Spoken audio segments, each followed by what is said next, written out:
Success in farming is all about precision and efficiency, ensuring every seed, every drop of water, every nutrient and treatment counts. TerraPlex Ag is helping farmers all over Iowa and the Midwest do just that. With precision ag drone technology and support from TerraPlex, you'll boost your productivity and make timely and informed decisions, all while reducing your costs and increasing your profit. It's time to revolutionize your farming. Harvest the benefits with TerraPlex Ag. Visit TerraPlexAg.com.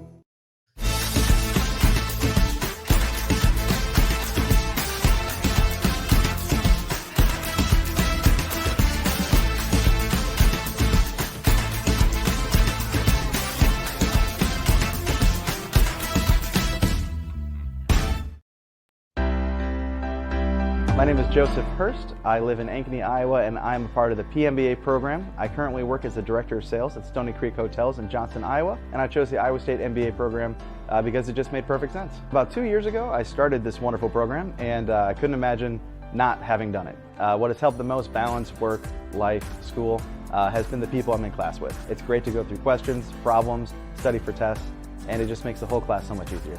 As a working professional thinking about doing an MBA program, I get night classes aren't everybody's dream. I get after a long day of work, you may not want to go do more, but it's worth it. You're going to learn a lot, not just from the professors in the program, but from the other students. They come from all walks of life. They are from different age groups. They're from different companies. They're from all kinds of different backgrounds. They've got all kinds of different stories. And after 2 years, I've made some of the best friends I've ever made, learned the most I've ever learned, and I can't imagine what we're going to do after we're done. Chris Williams, Brent Blum, from the Wild Rose Casino Studio. It's Williams and Blum, presented by Mechdyne, on the Cyclone Fanatic Podcast Network.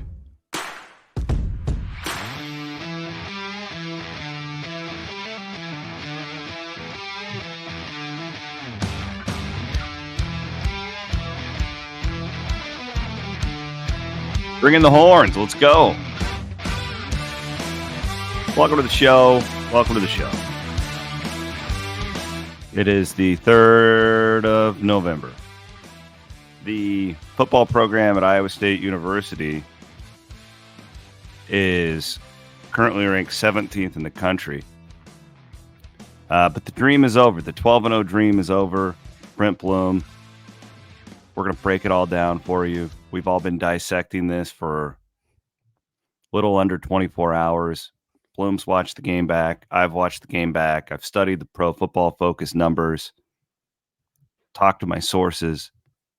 We got a lot to talk about on tonight's program. My name is Chris Williams. He is Brent Blum. We are in the Wild Rose Casino Studios, and we are presented, as always, by Mechdyne, the Mechdyne Corporation. That is spelled MECHDYNE.com. You should go there if you hate your job. If you hate your life. HopeWoodJD.com, by the way, if you need to get that will in a day. The cardiac clones continue to deliver. Maybe didn't deliver the win on Saturday, but these games have been brutal on the old heart, on the old ticker. How are you today, Brent? Well, the sun did not come up today. Correct. It's been raining. God is just crying tears all over us. It's been cold, raining, no sun. But the Cyclones are still 7-1 and control their own destiny to the college football playoff. I'm just bummed. I mean, honestly, I'm just super bummed. Just had so many chances to keep that thing going, and you just didn't. You just honestly, C-Dub, it reminds me a lot of the games 2 years ago. You know, where Iowa State would just do things that, you know, a play here, a play there, do something here, and just cost them the game. And we can get into some of the reasons why. But yeah, you know, you do some things that were really good, but just some catastrophic mistakes that ultimately cost Iowa State. And this team has been able to avoid a loss because it's been really clean, disciplined football. And it was far from the case yesterday. And we can get into the reasons what happened, how it happened. You know, I think I was talking to somebody today, and like, it's a really good point. Is, you know, Iowa State needed like 1 of 10 things to go its way, and none of them did. Mhm. And that's but you put yourself in that position like you did in the Iowa game, like you did in the Baylor game, like you did in the UCF game. Like ultimately, you can't keep getting all these bounces to go your way. And Iowa State played on the razor's edge, and it bit them, and it bit them yesterday. And I would also point out all the little things, but then just continuing to spot the other team 7 on the first possession. Can't do it. It's a bad recipe. Yep. I almost wonder too, and I don't. Nobody's told me this. I don't have any. I have no data to back it up. It feels like too that Iowa State has been on defense to start a lot of those games, and I just wonder if everybody just starts pressing. You just get down, and a lot of people talking about the word rhythm with the offense, a lack of it. Even I said this after the UCF game, where you have 577 yards and you really are just doing whatever you want. But it didn't feel like there was a rhythm within the offense throughout the most of that game, like choppy. And these other teams are blitzing more now, so that has a lot to do with it. That's the adjustment that people have made now, is they are sending Correct. multiple people, and now Iowa State has to adjust back. Exactly. I mean, this is the thing, is like you've got 4 games left. Everybody knows that Iowa State can still win a Big 12 championship, but you have now lost all margin for error. It is out the window. Cannot lose again and expect to get to the Big 12 championship. And C-Dub, I think that's really interesting, because I agree. I mean, if you look at that game, everybody's to blame. This is one of those games where everybody's to blame. It was offense, it was defense, it was special teams. All at points in that game did not execute in a good way. And you could argue, then you burned a couple of timeouts. You also could argue that perhaps the play calling got a little bit too predictable, specifically when those tight ends were in the game, and it felt like Iowa State was really having a rough time. And yet, through all that, you don't play well, and you have the lead. And I don't know about anybody else. I thought when Iowa State got the lead, I'm like, all right, got another one, avoided another one. And then the defense, the defense played great from the first 2 drives for Tech throughout the rest of the game. Like really, really outstanding stuff. And then I don't know what happened. It's almost like Tech caught him off guard with Brooks. He had 3 monster carries, including that first one that changed the game. Yeah, they did when Iowa State goes to the nickel. Yyep. In Great that last possession. By them. Yeah. That's the other thing that I would also just want to reiterate too, is I thought Tech's fortitude was very impressive. No doubt. He's a good coach, man. They came in there right away, and that opening drive was huge for them. And then they made, they had a 98-yard drive in the third quarter to take the lead. Was that the one with the hands to the face? Yes. So it's a little bit. It's like they did, but and then on that same drive, then they, potentially a grounding that didn't get called. And then the officiating guru on ESPN is like, yeah, that should have been grounding, and that wipes away a. So there's a lot of things that happened beyond Iowa State's control, but let it be known, Iowa State had its chances to put this game away, and they didn't do it. And you cannot blame anybody else but yourself for this loss. I thought of all the bad breaks, the one that you didn't really think about it in real time, but Sama breaks the long run. Yeah. And they went to the review.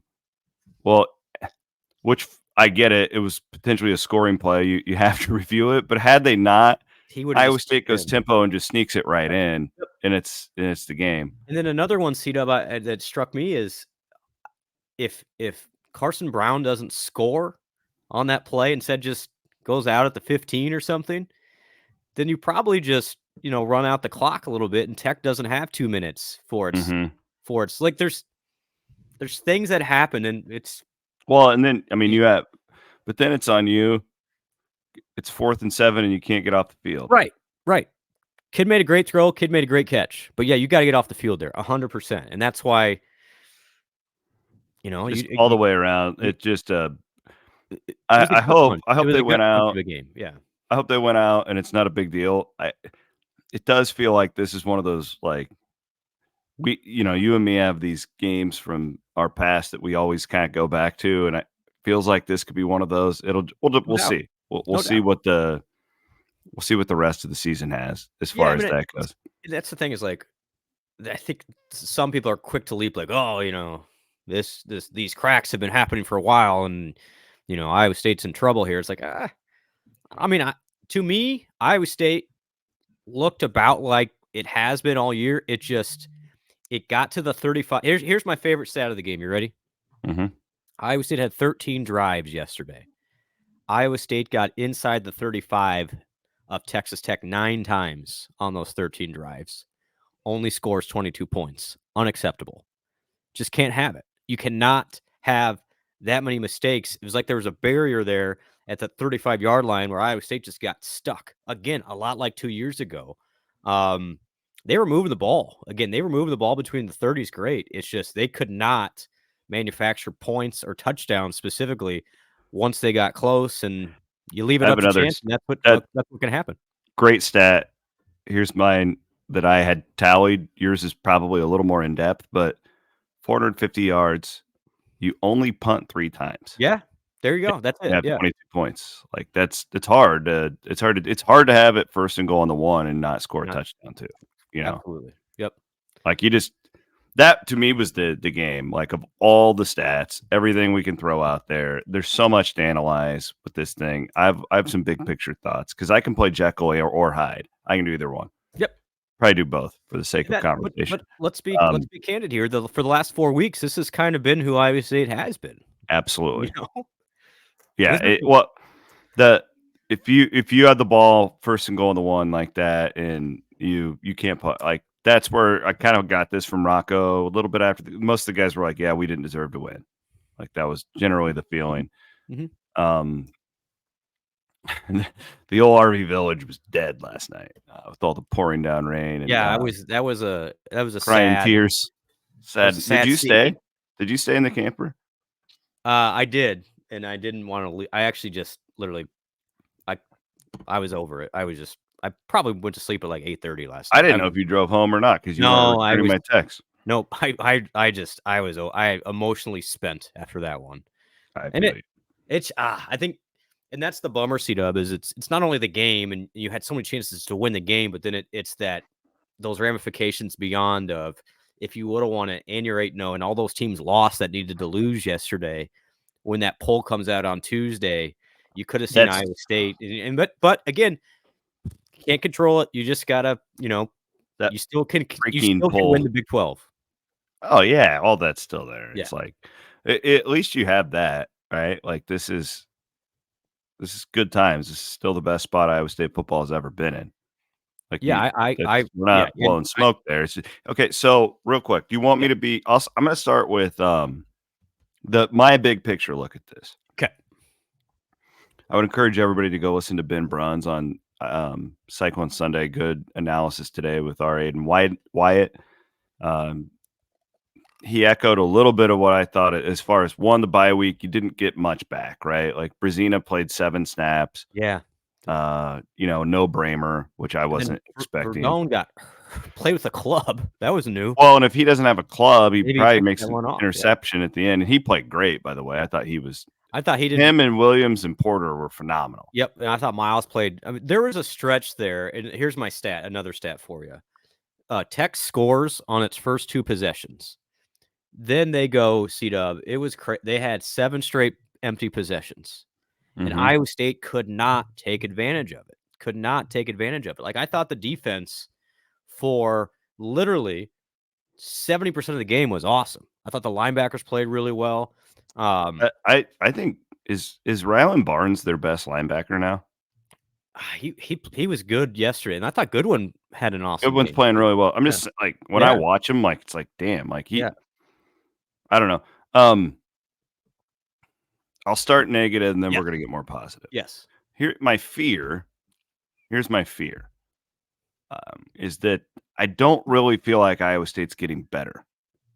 Like a lot of these Campbell teams, most of these Campbell teams, it's like you feel like they're going to play their best football coming up, and they haven't been bad. Like they're 7-1, right? Like I'm saying, like this stretch run through 4 games, we're not really seeing like an incline in performance. It felt like after the West Virginia game. I don't know if it's scouting, if it's a lack of adjustments. We'll talk about the offensive game plan. Yep. I was disappointed last night the most. I said this on my CF post-game show, but like I think I would have been less disappointed if you lost 45-44 because I know how good this offense can be when it's clicking, and I'd rather go out with my strength.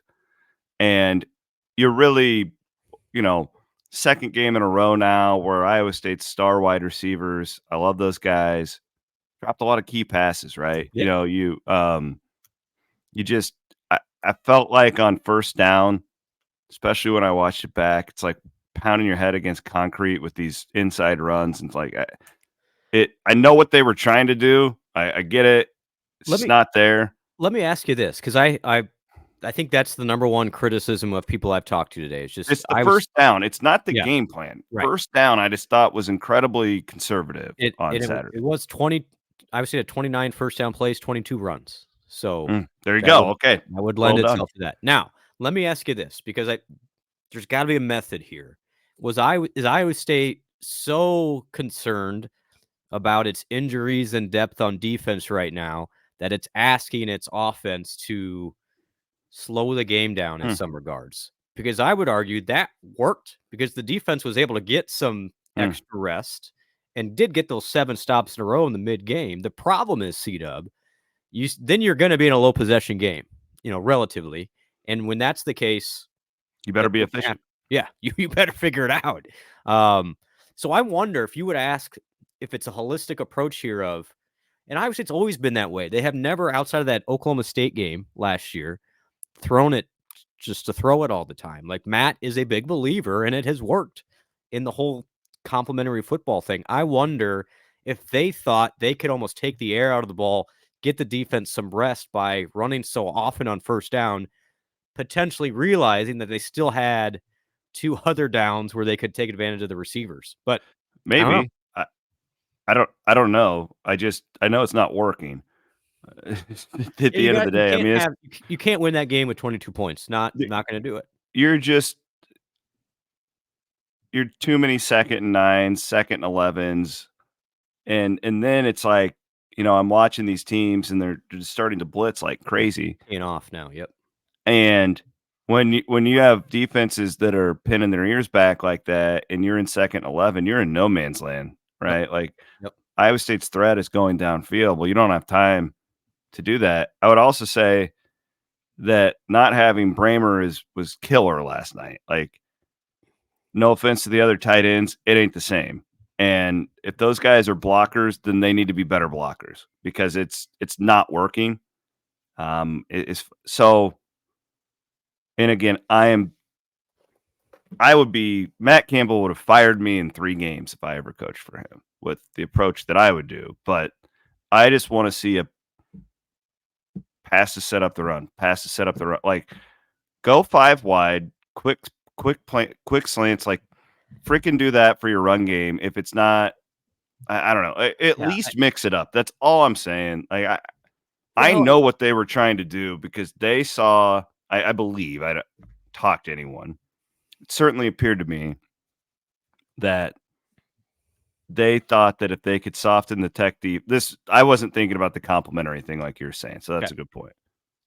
I was looking at it just from offensive football, but I think they thought, man, if we could average 5 yards a carry in the first quarter, we're going to burn these guys. We're going to score 40, right? We're going to get them to creep up. We're going to, and it didn't work, because for one reason or another, I think it's a combination of the guards and center are really bad right now. I don't even think they're average. I think they're bad right now. The inner part of the line, I think the tackles are fine. But the tight ends aren't really adding much. And I just I think Mauser probably looks back at that game and says, I could probably do a better job of making it easier on my offensive line. I've told our Iowa friends this for years. Your line's not that bad. It was your game plan sucks. And if everybody knows what's coming, it's easy to play defense. Iowa State is not to that level. It's not what I'm saying.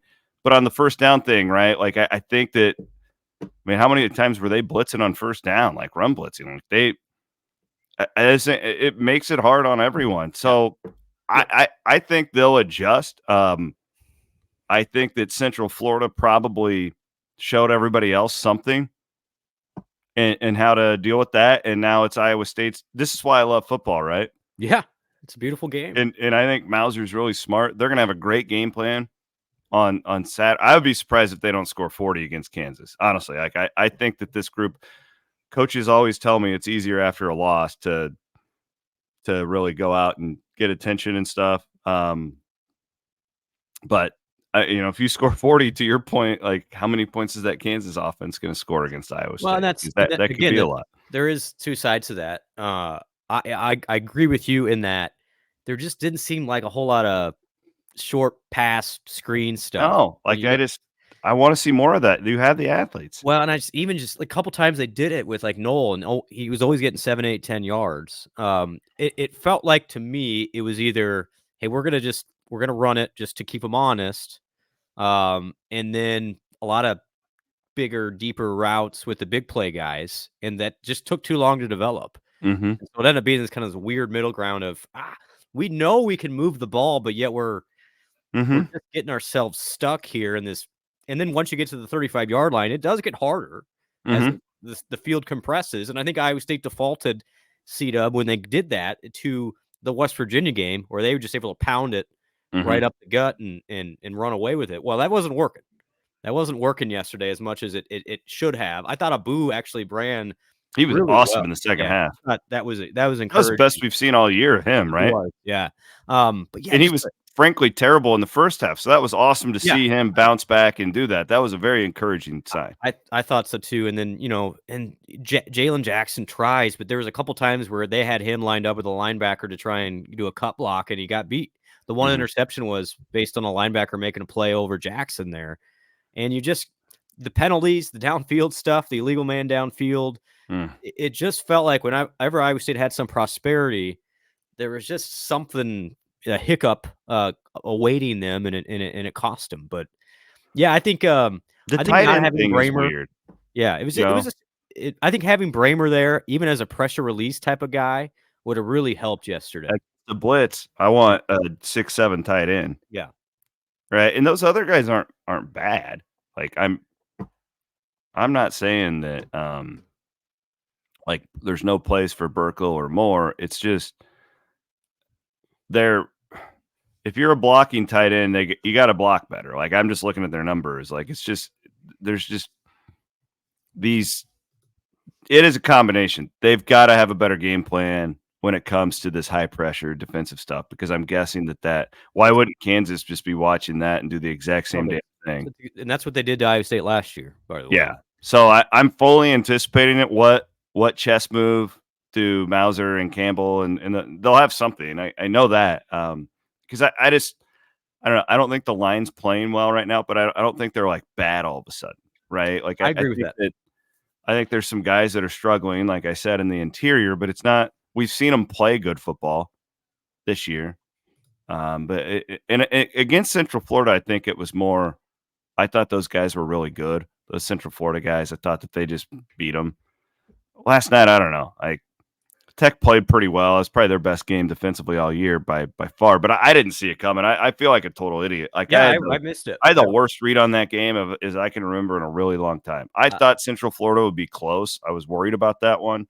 I thought Iowa State was going to blow Tech out. I really did. Completely whipped on my prediction. Yeah, and interestingly, I mean, I think where the game changed, Iowa State has that wild sequence before halftime, gets the touchdown, which was, by the way, a great throw by Rocco and a nice job of execution in that final minute. Then gets the ball in the second half. Iowa State is moving it. They're actually moving it on the ground, by the way. And they get that first down, the pass to Burkle, and then the Tech guy comes in and makes a great play, strips the ball of him. Tech picks it up. I mean, if you score there and Iowa State was on its way, that's 20-10. And you start to wonder if Tech's going, here we go. But they got the stop, and they kind of just, after that play, it was like, this is going down the wire either way. And when you go down to the wire, like I was seeing here, it can go your way like the Iowa game did, like the UCF game did, or you get burned, and Iowa State got burned. Let's thank a couple of our sponsors. We'll continue on this conversation. I had actually a really fulfilling morning leading up to the game, I was with our friends from the Iowa State University Foundation.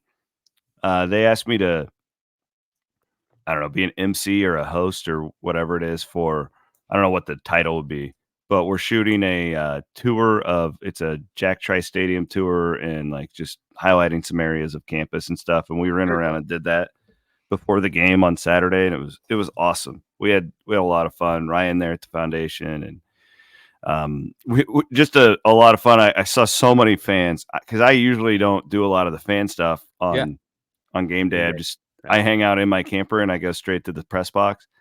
And just wanted to thank everybody who came up and said hi. Many of you were highly inebriated, but that was fun. I think my friends at the foundation were like, "Wait a minute, this is the people you reach." We had so much fun. It was cool. Spent some time with the band, all that good stuff. So thanks to our friends at the Iowa State University Foundation. I can't wait for you guys to see that video when it all gets done. I can't wait. Those guys are going to kill it. Yeah. Great insight last night on Cyclone Reaction from Colin Newell. You'll hear him on Inside Zone with Remy and Jairo Brock and Jacqueline Cordova. Colin Newell talked about, I thought he had a real, by the way, you should get your insurance from him. Yes. At Farm Bureau Financial Services. Colin Newell, 1L. The point he made, we had a great Cyclone Reaction last night. That was one of our best shows. What was the feedback? Probably some upset people. Yeah, honestly, it was really level-headed. We for the most part have really smart callers on that show now. It was a great show. It was very therapeutic. Did Colin say anything about the hands to the face penalty? Yeah, he said that happens all the time, right? Like, and he goes a lot of times. It's like you can't help it. Like you're just battling people, and it's nothing deliberate. He said that call probably gets made 25% of the time. He's like, absolutely, it was a hands to the face. Yeah, he did it. And I thought the same with the illegal man downfield. Like Huffer definitely did that twice. It's just sometimes it doesn't get called, and you're at the mercy of the officials throwing that flag. Yeah, so that was his point on that. I thought the other point was that because I said it's funny because I missed this. I was dead wrong on this game, embarrassingly wrong. Yeah, so was I. Don't listen to us. The whole coming off a bye week thing, and Colin said, I actually hated coming off of bye weeks. And I was like, that's interesting.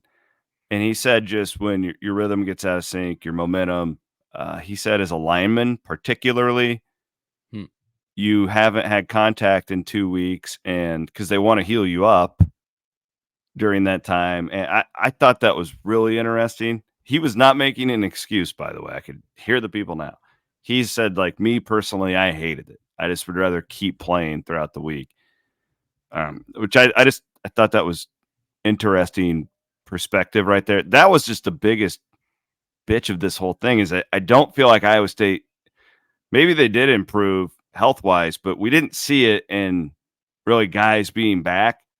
And it just, this is the end of me being nervous. Okay. And then I promise to be more positive.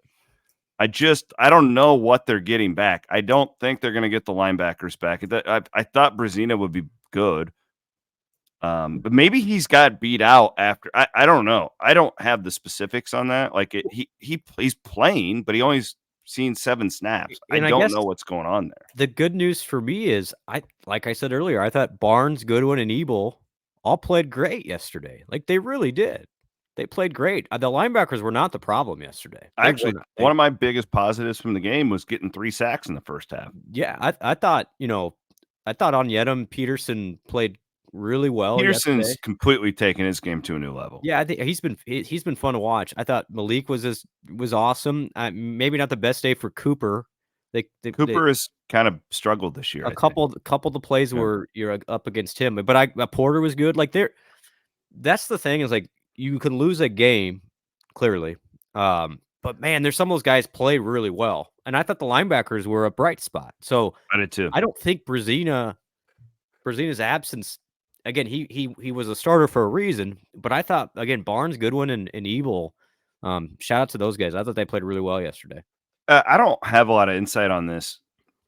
Carson Brown is an interesting topic. Indeed. Walk on wide receiver. And whatever. He's playing a lot and he's playing well. Had a 44-yard touchdown play, was awesome.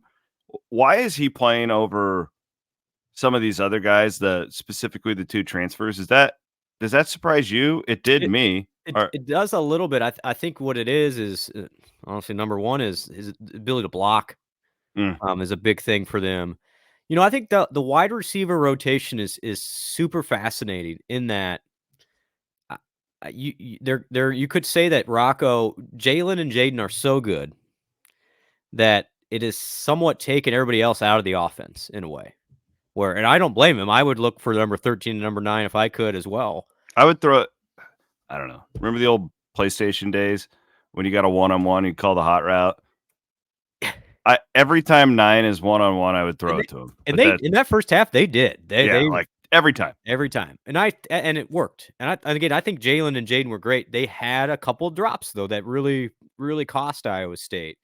And I just wonder, you didn't see any passes to the running back really. You didn't see much, other than the great catch by Brown for the touchdown. But it was almost Jane and Jalen or nothing. And I think trying to spread the wealth a little bit would be beneficial for everybody. And I think that's where Bramer comes in, honestly. But maybe it isn't Eli Green or in Alston. I mean, those guys have not been as productive as I thought they would be entering this season.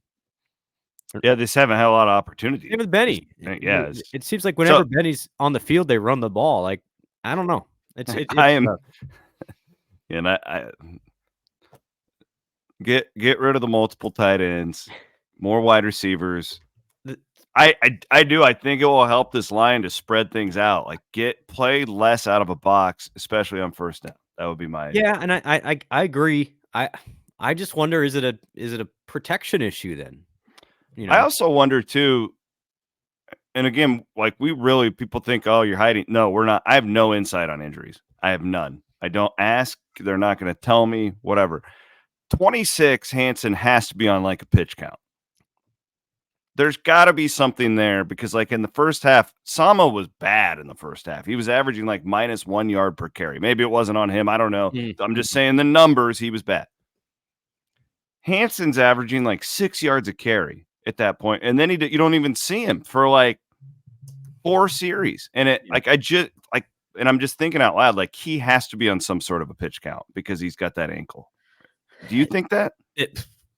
Other than they just have been using all 3 of them all year. Yeah, and to Sama's credit, he had a great second half. So that's actually encouraging to me going into next week.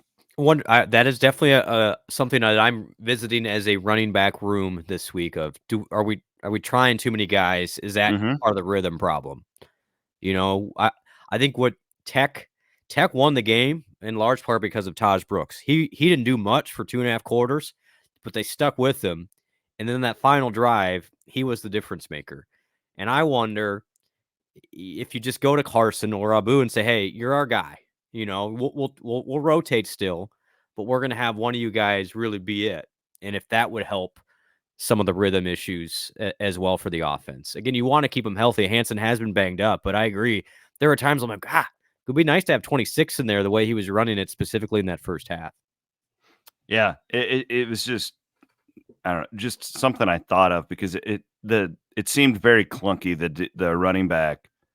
And I almost think Jackson too, it's like had a great run, but it doesn't seem to be there anymore. I don't know. I would trim it at least down to 2, but yeah, again, if Bramer's out, like I don't know, like the 2 tight ends thing's not working.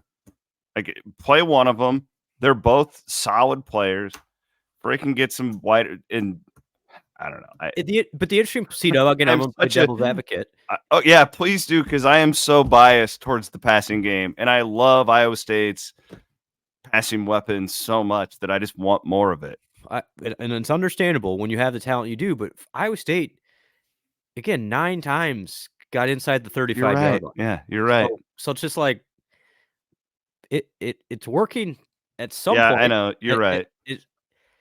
And there were actually, man, I'm watching it back today. I'm like, it felt like when Iowa State tried to force the passes when things almost went sideways. I could see why you said that. But I don't know. I mean, Iowa State's strength is its pass game.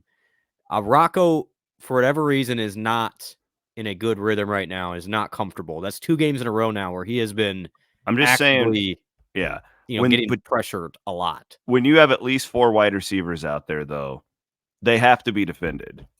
I agree. They can't stack the box the way these teams are doing now if you're spreading it out. That's all I'm saying. Even if it's a freaking tight end, put them out wide. I don't want everything in a box. That's all I'm saying.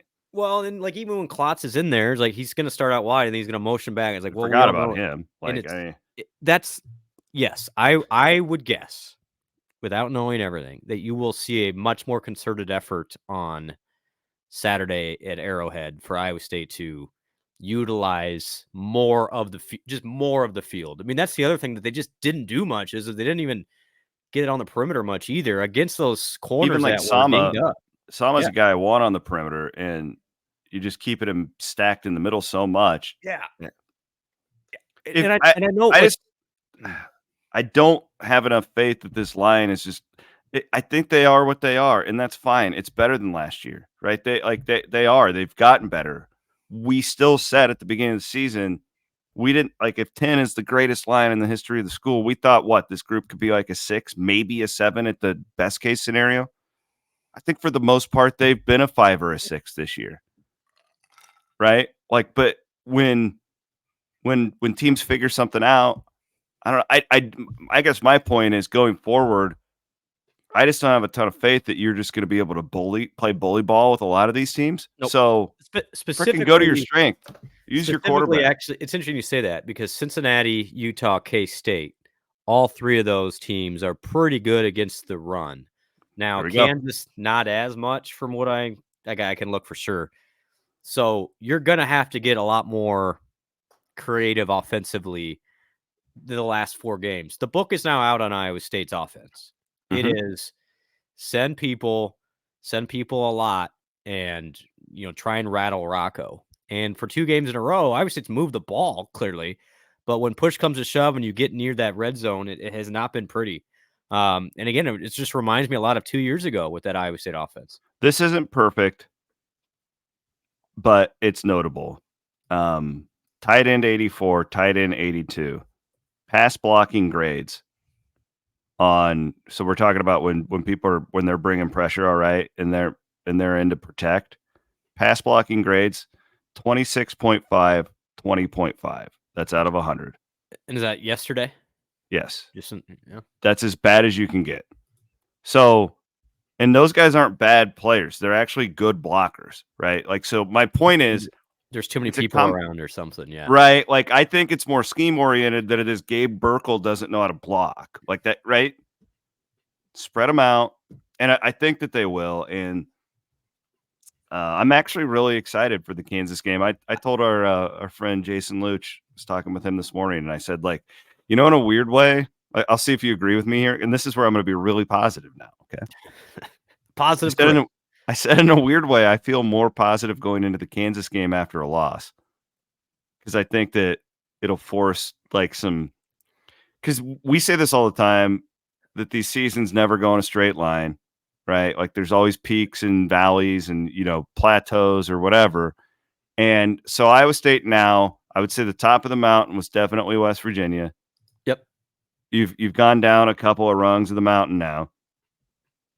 Is this group able to get off the deck and find another ring, to bounce back up? And I absolutely believe that they can. I believe that this is where Matt Campbell is at his best as a football coach. And, offensively, I think this group is going to bounce back, have a huge day against Kansas, and have a great rest of the season. I'm actually, the defense it just keeps surprising me. I think they're going to have a tougher stretch just because I agree. The injuries and all that stuff. If they're gonna max out, go 11-1, play for a Big 12 championship, it's going to be on the back of this offense. Can they get there? I believe that they can.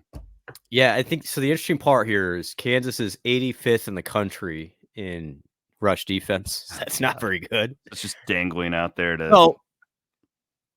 you have to try against that team. But to your point, C-Dub, Kansas, K-State, both in the top 10 in rushing yards per game, per carry. So defense is going to get a test. Both have mobile quarterbacks. We'll have mobile quarterback.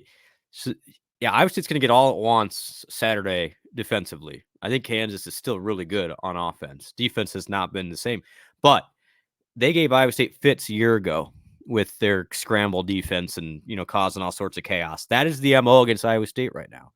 Just confuse, cause chaos, bring a lot of people. And the interesting part, C-Dub, is how do you combat that? A lot of times it's, the run game and or quick passes. So we'll see where Iowa State wants to go.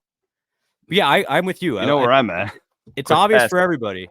The offense is just out of rhythm. It has been for the last 2 games, and the numbers look fine, but your mark as an offense comes when you get near the red zone. And What matters is if you score. Yeah, you got to score. Exactly. I mean, you're exactly right. Like, you still got to score the ball. Yeah, it's like I don't care about your yards. Hey, I'm a big yards per play guy. Yeah, it doesn't matter. It doesn't matter. If you're 5th nationally in yards per play, but you're 85th in scoring offense, then it doesn't matter. Who gives a rip then? Yeah. Usually they coincide together. Right now for this group, it's just not. And it hasn't. And yesterday I truly blame yesterday more. Like, blame is a harsh word because everybody gets blamed for that one. But if you just,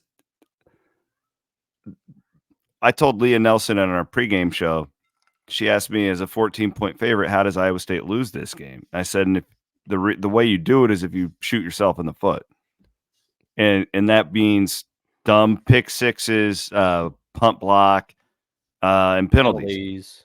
And you had coverage busts. You had a missed field goal, tough field goal, by the way, not by no means a chip shot. Let's talk about that real quick. I thought that was a bizarre series.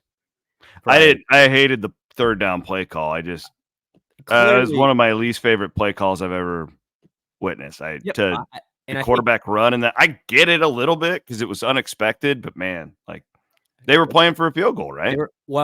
No, I think they were trying to get 7 or 8 and then go again on 4. Oh, okay. Well, that changes my opinion of it. I'm pretty sure that was the case, and I thought they were playing for an easier field goal, and I'm like, I hope not, because that would be well. If you're saying that, then that kind of changed my mind a little bit. I won't crush them as much. If that was the intention, it changes. That's the only logic that I can come up with there, because a quarterback sweep in that scenario on a wet field, like, I don't know. I understand too, because Matt's done this at Iowa State so many times, and they've won games because of it. When they elect to take 3 after the 1st and 1 and the false start, and you can't get in the end zone, you elect to take 3, play to your defense, and it worked. You came back and took the, right? Like, I had already written down, like, Matt, brilliant. Again. Process, trust it, all that. I could make the argument in hindsight, like, they should have just gone for a touchdown there. Yeah, then you get a stop. Because worst case scenario, you got it on the 2-yard line with your defense, right? Like, I loved the 4th down and 2 in the third quarter going for it the way that they did. I completely applaud them for that. That was a great call. Even in hindsight, I would do that 100 times. And how about McGuire just bizarrely going for it on 4th and 6 with the lead? Yeah. At the 45, like, that could have cost them the game. So that no one's immune from some of these weird decisions. Yeah, I think ultimately you did take the lead, but that's one of those deals I would kill to be on the headset and hear that conversation, because your point makes a lot more sense. I just can't imagine that they called a design run on 3rd and 10 to try and pick up a first down. I think they're trying to get 6 or 7 and then run it, had another play, but then it went backwards, and so you're screwed. Well, and then, I mean, I don't think anyone thought he was making that kick at that spot. It's nothing against him. Like, it's just, it was a hard kick. It's raining. Like, it's a terrible condition for a kicker to go out there in. The other point, the final point I would make, and this is just the crowd and the atmosphere and all that stuff was so awesome. Like, it was one of my favorite. We've said this a lot lately, but that really good. Yeah, it's just been great. So I hope at least that can keep going for the Cincinnati game. Hopefully we get some decent weather. I will say that was the most miserable tearing down of my camper of all time this morning. Did you have to do that too with the tent? Yeah. And oh my God, just brutal. Our old friend Chromeball walked over, and I thought he was like, I thought he had just risen from the dead this morning, watching all these people just mope around that place. Oh my It was God. a sad state of affairs in the RV village. We'll hopefully see you all in Kansas City next week. I know we'll see our buddy Jeff Kelderman from Kelderman Manufacturing. Him and Mark Steck, those sons of guns are crazy Iowa State fans. Kelderman.com. I want you to go to his YouTube page, see all the badass things that they can do, custom stuff that they do to trucks. I actually bumped into our friends who took their Plaza RV down to Kelderman to get a new suspension. Did a little trick or treat in the RV Village Jello shot with those folks the other night. That was a hell of a lot of fun. Yeah, that was a blast. We had the fireball machine over at our. Yeah, well, and I had a malfunction when I did it. I didn't do it right, and they made me take 2 shots. It's like, okay. That was, by the way, Prairie Fire from Iowa Distilling, not Fireball. So It is so much better than Fireball. good people at Iowa Distilling Company. No, I'm serious though. And they're friends of ours. We love them. Yeah, nice people. The Prairie Fire, if you have that, you'll never drink Fireball again.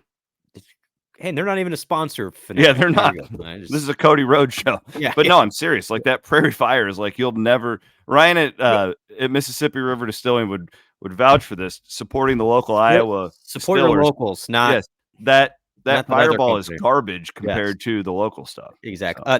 The cool part that those guys, completely their idea, the Prairie Fire ball guys, they've raised now over $4,000 for the collective just through people taking fireball shots. Oh, that's cool. Not Fireball, Prairie Fire. Prairie Fire. God, Jesus, Brent. we just did the whole thing, and Jesus. That's cool. No, you guys got a good thing going on over there, and you're a little and I was like, it's always a kind of like Christmas morning when I walk over to your tent, because I don't know who's going to be there. yeah, it's like, oh, it's Barry from Fort Worth there. Yeah, we saw him. Yeah. You know, like I never know. Yeah. Yeah, I honestly, that's Chris. Great point. Pre-game yesterday was as fun as I've had in a long time. Like, it was, people were just so, and that's what's a bummer, is like you wanted that feeling to continue, and it was a bad game. It was a bad result. The good news is you get 4 more of them. So let's go. Hopefully not bad results. Yeah, correct. Shout out to Andrew Chaplin, one of our dear friends and supporter of the podcast, real estate agent up in Ames with Hunziker. We're going to be hopefully some lower interest rates on the way. Are you going to the women's game Are you going to the women's game tomorrow? No, I don't have time. I'm going to watch it on TV while I work. Unfortunately, I will be at the men's game. Oh shit! I forgot basketball starts tomorrow. We probably better do a segment on that. I think so. The great thing is, Chappie will be there. Oh, I'm gonna be at both. You're going? Oh man, I'm doing. I can't. I got meetings, and then I got to go to Charlotte on Wednesday morning at like 6. That's your fault for scheduling a meeting during a basketball doubleheader. Kind of a doubleheader. 11 o'clock for the kids' game for the women on Monday. Some of us have real 9-to-5 jobs, Brent. I am a professional journalist. It's my job to scout the basketball team. This is true. See? All right, you're getting a raise. Yeah. You're getting a raise. Yeah, we're taking a little bit away from you. It's gonna be fun. When they look over and they see you in the stands, the players get all nervous. No, they like. It's funny. I had one of the women's players I saw this week, and she's like, "I always love when I get a text from you." I'm like, "Oh, why is that?" Thinking, "Oh, I'm really my bubbly personality." She's like, "Because we're usually getting paid then." And I was like, "Okay, well, I know my role. I'll shut my mouth."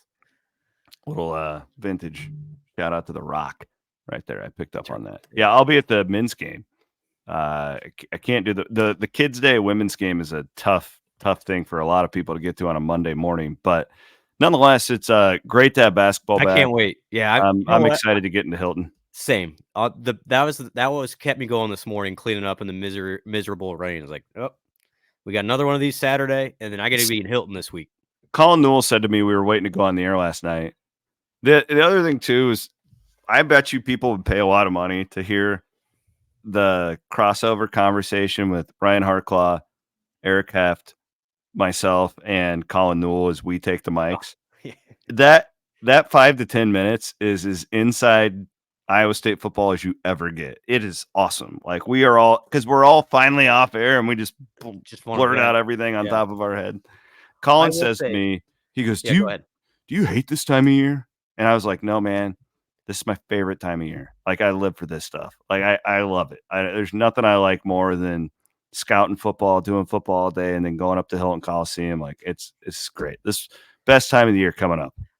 Honestly, one of my favorite people to be around. This is a compliment to him. After when something bad happens for Iowa State is Eric Heft. Yeah, because he's seen it all. He has seen it all. Because I remember literally like the first year I was doing radio with Eric and John. I think it was the Tex. What game was it? It was a game in 2010. I remember it was a bad end of the game. And Eric goes, "It's gonna be all right, Bloomy. You see a lot of shit in this job. Better get used to the shit." Thanks, Eric. Somehow it made me feel better. He's like, I've seen it all. I've seen it all. Walter's got the stomach flu. This was prom years. It was the conference opener. It was in Fort Worth. Oh yeah. And we weren't very good that year. It was Tyrese's sophomore year. Sophomore year. Yeah, before he got hurt. Yeah. So I had already done the Bahamas games and like with Heft, and we'd already kind of worked together and stuff. And so they call me out of the bullpen, and I get down to Fort Worth and lose on a last second shot. And probably a game like, that team probably was playing its best basketball of the year right around there. Yeah, he got hurt like the next week. Because they beat like Alabama and, Seton Hall, like it was in the top 25. And then it just kind of after that. Yep. And I'm distraught. Like I am just like damn near in tears. Like I'm losing my mind off mic. And Heft puts his hand on my shoulder and he said, "Chris, there's going to be a hell of a lot worse things than this happen to you in life." Really, Eric? He is the best because I don't sense it right now. No, I love that guy. So yes, I miss. That's the one part about being in the radio booth is getting Eric Heft's kind perspective of like, hey, Brent, it's all going to be okay. He said to me after the UCF game, he won't care if I say this. It just builds up his legend. Even if anybody's questioning Eric Heft's loyalty, then yes. F you, okay? I'm going to take the microphone from him, and he goes, excuse the puke that's all over the floor," or something like that. And that's after a win. Yeah, no, he's the best. That's honestly like that. Nobody likes Eric Heft is one of my favorite humans on the planet. But listen, guys, we've seen a lot worse. We're good. It's they're 7-1, and the playoffs are in you own your own destiny. Like, it's okay. I am pissed. Don't get me wrong. Like, if no one's happy about this, I'm just glad there's 4 more games left. The other last point I would make that's a positive here is quietly, like Texas Tech is in the receiving votes in the top 25 this week. Like they're not. You didn't just lose to Baylor or Then they're with that win, they are very much in like some weird tiebreaker situation. Like if they went out, they're going to be right around it too. Correct. So whatever. It's again, the only point. Like it doesn't make you feel better about Iowa State. But what I'm saying is you probably just lost to one of the top 5 teams in the conference, whatever that means. Yeah, I think again, my 2 takeaways. Number 1 is Iowa State, way too many self-inflicted mistakes. Number 2 is I was impressed by Texas Tech's resolve. I thought you might get the group that gave up almost 60 to Baylor, but they, that first touchdown changed a lot. Again, back to your point, C-Dub. I wonder, let's say Iowa State wins the toss Saturday, take the ball. Yeah, I was wondering that. Take the ball. Should they stop deferring with this defense? You can't keep getting behind. It just sets it. Chris, I agree with you. You said it almost like puts you in this weird mental state of like, oh, now we're behind the 8 ball again. And just, it'd be nice to be the aggressor in a game. You've now been behind in, let's see, the Iowa game. You've been behind in the Baylor game. You've been behind in the UCF game. You've been behind in the West Virginia game. You've now been behind in the Texas Tech game as well. You've been behind in literally 5 of your 8 games. Not great. Just looking at this. Who do we play tomorrow? Mississippi Valley State? It's not going to matter, but yes. Men play Mississippi Valley State. The women play Chicago State. Yeah. Mississippi Valley State, I just pulled up my trusty Blue Ribbon yearbook here. I think they're dead last in dead KenPom. Last. Yeah. Yeah, dead last in KenPom. Is there a dead number last on that game? in the SWAC? Not yet. It'll come out in the morning. Can I give you what I think it's going to be? I think it'll be like 39. Probably. Let's see what KenPom has here real quick. Whoa. 86-47 is what the predicted score was. Guess what that would be? 39. 39. A little guessing of the point spreads. Yeah, I'm on it. Here So early. yeah, the opponent, the first 3 opponents for Iowa State. So again, Iowa State plays 3 Mondays in a row here, which is an interesting schedule. All won't be super competitive, and then Maui, and it's going to get super competitive then. Yeah, but fans just need to treat these like we always tell you, just like you're getting to watch practice. That's what we're doing right here. Yep, I'm very curious the rotation. Everybody's healthy, which is awesome. Yeah, they are. I talked to assistant coach last week. They're as healthy as they've been, really since this group got together in June. Great time to be healthy. Real quick, little housekeeping too. 2:30 kick. We were waiting on the kick time. Yes. On Saturday, I had heard that before the game that if Iowa State won, they would probably be the big noon game. Whatever that big noon, that thing's kind of a farce. As far as like Fox's main game, yeah. Like the big noon, not meaning that the thing would be there, but that's like the 11 o'clock game on Fox. The 11 o'clock window. Right? They end up getting the 2:30 with the Iowa State loss. I for one, am very excited to be the 2:30 and not the 11. That's what my wife said, and I'm always rooting for the 11, but I am totally selfish because I'm a hack media guy. Yes. So there you have it. Try webwise.com. We want to make the Webwise solution. I think we make our basketball predictions on Wednesday. Oh, like season predictions? Yeah, just more of a general prediction. Yeah, because we are going to have to record Wednesday's show because I'm going to be on a flight at 9 o'clock like we normally would. But we could air it live. Yeah, like people could watch it. We could do it Tuesday. Yeah. You want to go racing with me? You want to go down to Charlotte for a few days? No, not particularly. I mean, try webwise.com. Don't waste your money on these giant, like crazy ass websites that these ad agencies are going to try and sell to you. You don't need it. Try webwise.com. They rip you off. DM me. I will save you thousands of dollars. Are you going to name ad agencies, or are we just going to? No, I'm just saying like that was probably wrong. The marketing agencies. There's a lot of them that will try and get you to spend more money on like stuff you don't need. There's nothing wrong with just, buying a basic Chevy Silverado. You don't need everything jacked up, it's fine. Try Webwise. Guess point spreads. Iowa at UCLA Friday night. How about UCLA with a big win over the Huskers? Mm-hmm. Man, I had one of the worst projection weekends of my life. I'm done. I fully realize I know nothing. I like to say that Nebraska is the candy corn of college football. Like, was acceptable in the 90s, not as much anymore. I mean, like, geez, like they looked so good against Ohio State. It's just a weird, So things can be worse. You could be a Husker fan. I'm going to say Iowa is favored by 7. 6. Iowa State at Kansas. I'll just give that one. It is 3 now. Opened at 3.5. Now at 3.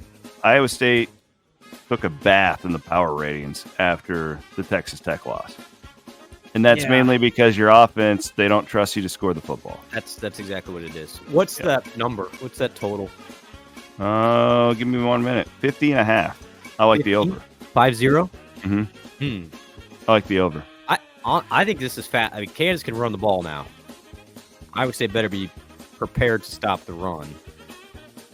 Yeah, this is. I think 3 points is about where it should be. Honestly, It shouldn't be 7 where it was going to be. I can tell you that. That would have been all the money on Kansas. no. And to your point, CW, until Iowa State proves it can put up.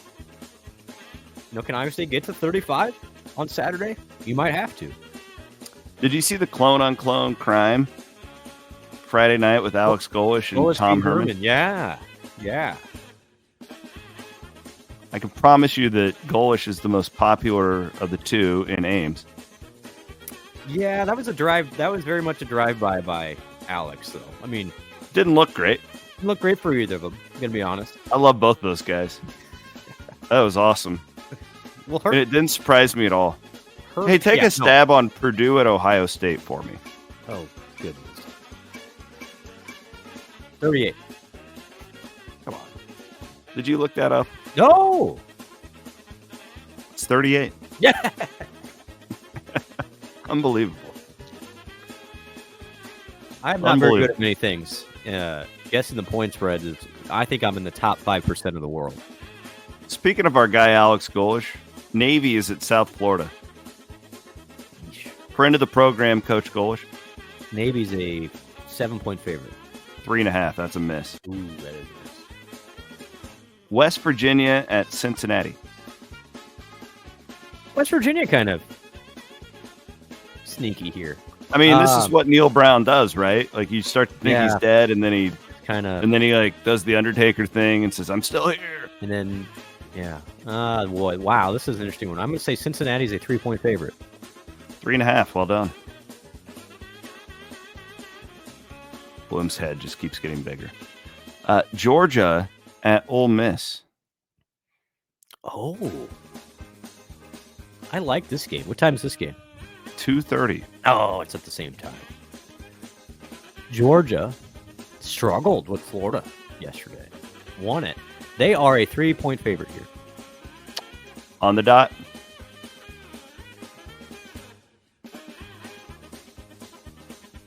Colorado at Texas Tech. Oh. Doesn't this game, I mean, it just... Wait a minute. So we're rooting for Tech? Well, ultimately, Iowa State wins out. It doesn't matter. Don't you just want everyone to lose? Yeah. Still, in case you lose and like there's a way? For sure, but then again, Tech now has the tiebreaker in Iowa State. Should Iowa State be tied with Tech? Iowa State doesn't play Colorado. Yeah, but aren't the chances that Tech could lose another game more than Colorado? I think so. Yeah, I agree with that. Yeah, I'm pro Tech here. Yeah, so Iowa State, just real quickly, Iowa State's, if it's a 3-way tie between Iowa State, BYU, and Colorado, which is very possible, Iowa State, 99% sure would get the tiebreaker. Unless Kansas State loses out. Right. That would be the one scenario. If K-State keeps losing. This is ridiculous. Yeah, we got way too many teams in these conferences. What's this game again? At Tech? Yeah. Oh, boy. Pick 'em. Colorado by 3. Isn't that wild? Well, it'd be interesting to see Shedeur against that secondary. For what it's worth, I may have favored Tech in that game if I would have guessed, so I don't blame you. That's a tough spot for Colorado there.